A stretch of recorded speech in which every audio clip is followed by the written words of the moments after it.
argentinos. Muy bien.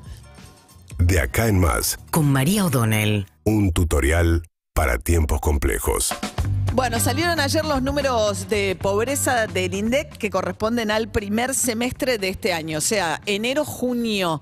Enero-junio quiere decir que el pico inflacionario, el salto que dio la inflación en julio, todavía no está medido ese impacto sobre lo que es pobreza. En la Argentina la pobreza se mide, como ustedes saben, o la mide el INDEC por lo menos, según ingresos. O sea, establece cuánto es una canasta básica de alimentos y servicios, y los hogares que viven con ingresos por debajo de esa canasta son considerados pobres, y si no alcanzan una canasta de alimentos son considerados indigentes. En la Argentina, según la medición del INDEC, se hace en ciertos centros urbanos y después se proyecta al resto del país. Hay 17 millones de argentinos, según esta medición, viviendo en hogares pobres, en hogares que no alcanzan a cubrir la canasta básica de alimentos y servicios. Eso significa que es el 36,5% de la población. Ahora, de esa cantidad de gente pobre, tenés un 8%, más de un 8,8% que son indigentes. Entonces, un poco la perplejidad, y lo charlábamos hace un ratito con Ismael Bermúdez, pero lo que describe bien la problemática de este momento es que vos tuviste una economía que creció en este semestre.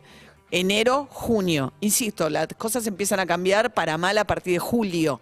Pero vos venís con una economía que venía creciendo desde el año pasado, recuperándolo la caída de la pandemia. Crece el empleo.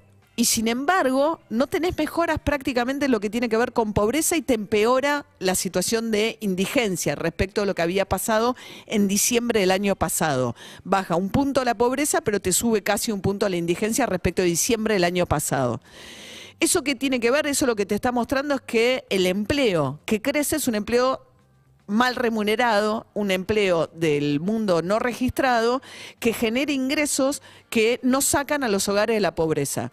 Y es esta situación en la cual vos podés tener gente asalariada trabajando en hogares que, aún teniendo empleo, quedan por debajo de la línea de pobreza.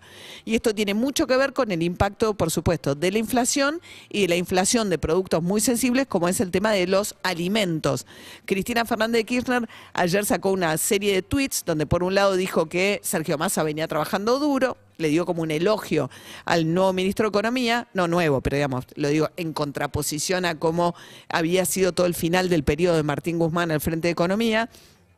Pero dijo, van a tener que mirar muy bien qué pasa con las empresas de alimentos, porque por esto sube la indigencia, dado que han aumentado muchísimo, escribió Cristina Kirchner, sus márgenes de ganancias las empresas productoras de alimentos procesados. Pero subieron también los alimentos frescos, etcétera. Pero en todo caso, Cristina Kirchner dijo que ahí es donde hay que mirar, eso dijo ayer en un tuit. Ahora, si uno mira qué pasa con Alberto Fernández, la pobreza versus la pobreza que quedó el gobierno de Mauricio Macri. Macri decía, mídanme por el resultado de cómo me vaya con la pobreza, y termina entregando, después de los muy malos 2018 y 2019 de su gobierno de resultados económicos, una pobreza mayor a la que había heredado. 35,5 es el número de finalización del gobierno de Macri. Luego viene la pandemia, el cierre total de la economía, la pobreza sube hasta el 42%, y ahora lo que tenés es el 36,5, es decir, un punto más arriba que lo heredado del gobierno de Mauricio Macri. Y vos decís, bueno, dirá Alberto Fernández, con la pandemia de por medio.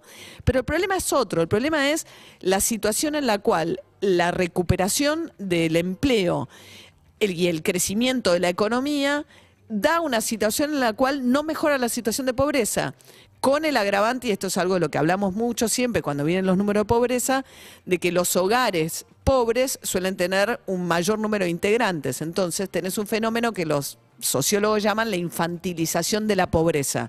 Prácticamente la mitad de los chicos y adolescentes de la Argentina están creciendo en hogares pobres, y en hogares en los cuales, si alguno de sus padres consigue un empleo, esto no necesariamente, y esto es lo que están mostrando los números, significa una salida de la pobreza. Y con lo cual es realmente lo que te muestra que es una economía que crece, que agiganta la torta, pero que el reparto no mejora.